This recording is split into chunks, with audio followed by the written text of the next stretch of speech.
Always get the best view. Yeah, over on your right, you might just be able to see an animal with some striped legs. It's not a zebra. It's not related to zebra. It's the okapi, the closest known relative of the giraffe. Very shy, very reclusive. They weren't discovered by Westerners until 1901. And everybody look left. And you'll see the greater kudu. Now they are the second tallest antelope in Africa. Those are the females. The males are very distinctive horns, also very shy, very skittish animals. But if those are the first two you're seeing, well, you are the luckiest people I've ever met. It's a pretty great sign. We're gonna have an amazing 2 weeks. Woohoo! And we're coming up on a watering hole. Watering holes like this one act as a gathering place for all different sorts of animals. And it is where we get lucky seeing some of our more rare species. Now anytime you see water out in the wild, you can usually tell there are animals not too far off. Alright, now it looks like the animal that I really wanted you to see, the black rhino, is kind of up on the hill there. I don't know if we're going to get a great view of him. But you might just be able to see him up there. He's been rolling around in the mud a little bit, so. Oh, but you know what? Coming up on our right, you'll see a reddish-brown animal, and that's a bongo. Now, they've been nicknamed the ghosts of the forest because they are so very rarely seen. Now, folks, I do need everyone fully seated at all times. Even little ones have to stay fully seated.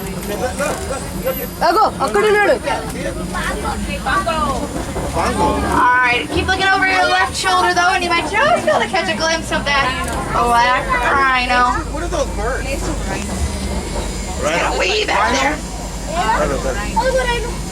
Alright, but I think it's time we test this luck of yours over at the river and see what we can find there. So, as we say here in the round in 20, that means, let's go.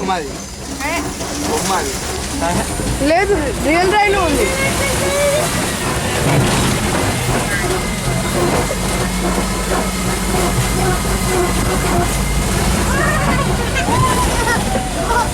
Alright, now I don't know about you guys, but I can hold my breath for about 30 seconds or so. A Nile hippopotamus, ooh, like the one under the water on our right there. I'll go. Well, they can hold their breath anywhere from 5 to 8 minutes. Now, it's not a safe place to stop here, so we're going to keep going. Hopefully we'll find some more downstream. Now, hippos usually only come out of the water at night to feed, and a single hippo in a single night can eat 150 pounds of grass. So kids, you're not allowed to get mad at mom for feeding you vegetables. She could feed you like a hippo. And last time I checked, grass does not taste as good as broccoli. Those big gray birds are pink-backed pelicans, very smart, very clever birds. They work together as a colony to herd small fish into the shallows. But here's a pretty common view of a Nile hippopotamus. They're not rocks, they're not logs, they are hippos. Now, a fully grown male hippopotamus weighs about 5,000 pounds. It's a lot of body weight that gets hot very fast, and the easiest way to stay cool is to stay completely under the water. Hey, what are the black birds? They're actually native to Florida. I don't know what they're doing here in Africa. What are they called?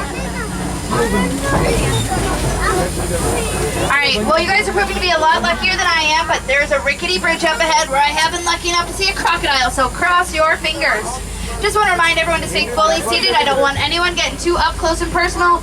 Oh, with a Nile crocodile, right there on your left. Oh, I've never seen so many in one place.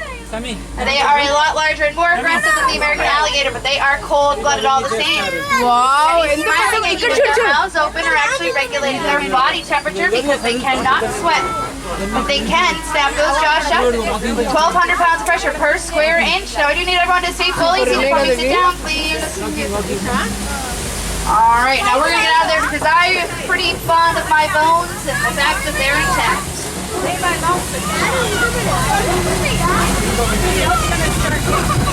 Actually, you know what? I think it's time we head on out of the forest and check out a completely different ecosystem with completely different animals.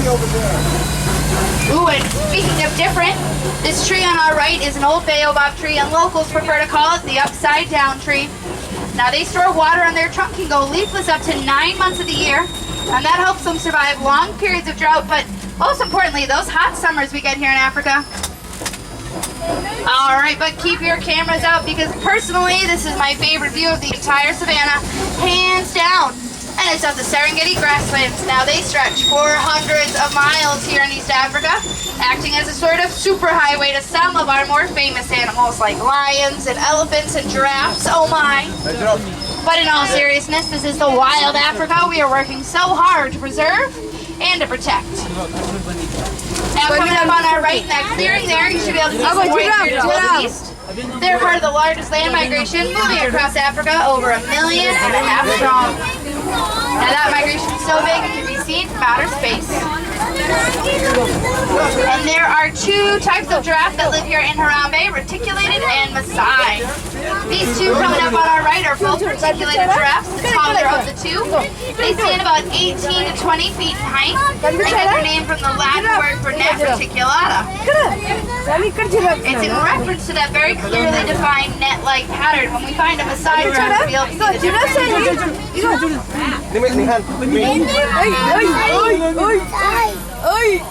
Now you'll notice that even looking at these two reticulated giraffes, they don't look exactly the same, and you'd be right because they don't. No two giraffes have the same pattern of spots, that is. బడా బాగా తాగుతున్నాడు భలే ఉన్నాడు కదా next ఎవడొస్తాడు చూద్దాం Coming up on our left, you will see some Ankoli cattle. Now, if you want to, you can call them Watusi cattle. That's in honor of the first tribe to ever domesticate them, and those white horns can actually reach up to 5 feet in length. And that shaggy gray animal closer to us, that is a water buck. And they secrete a special oil that helps make their fur waterproof. So if any predators come near, they can just dive into the nearest body of water as a means of escape. And kind of over on this hillside, you'll just be able to catch a glimpse of some of those Maasai giraffes. Again, they're a little bit shorter, about 14 to 17 feet in height, and they have a much more regular pattern. You'll get a nice good view of this one right here.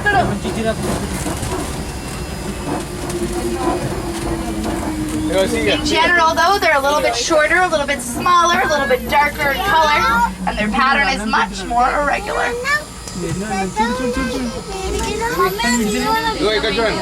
These funny cone-shaped things are termite mounds, made with a mixture of dirt, sand, and termite saliva. Ew, gross!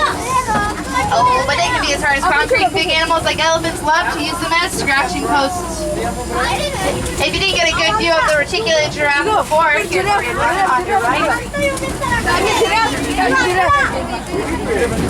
Now, giraffes will eat for about 18 hours a day, which makes them kind of like teenagers.